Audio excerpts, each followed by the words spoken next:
Salom, meni ismim Nafosat. 93-yilman. Boshlig'im ancha bo'libdi. Eringizdan ajrashganingizga qiynalmayapsizmi, yolg'iz ekansiz deb menga asta yaqinlashdi. Men juda xohlayotgan edim. Dilim qursin, siz boru deb yuboribman. Boshlig'im ortimdan kelib quchoqlab oldi-yu, men osmonda uchib yurgandek edim. Chunki erimdan keyin erkak ko'rmaganman. O'zimni bo'sh qo'yib yubordim. Buni sezgan boshlig'im labimdan o'pa boshladi. Men hamon kayf ta'sirida edim. Javob qaytara olmasdim. Keyin asta kiyimimni yechdi-da. Assalomu alaykum, hurmatli tomoshabin. Navbatdagi qo'rqinchli va ehtirosli hikoyamiz e'tiboringiz markazida.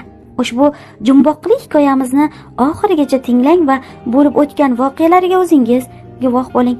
Eslatib o'tamiz, hikoyamizdagi qahramonlarning ism-shariflari o'zgartirilgan holda taqdim etilyapti. Video ostida bir dona like tugmachasini bosib qo'ying va videomizni oxirigacha tomosha qiling. Unday bo'lsa, biz bilan birga bo'ling.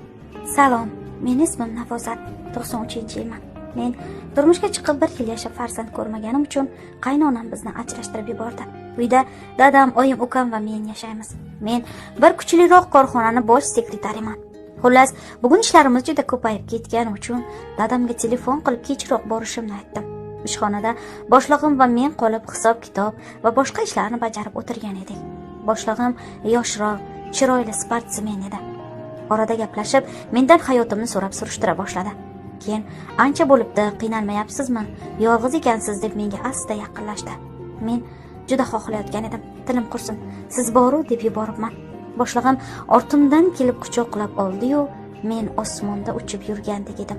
Chunki erimdan keyin erkak ko'rmagan. O'zimni bo'sh qo'yib yubordim. Buni sezgan boshlig'im labimdan o'pa boshladi.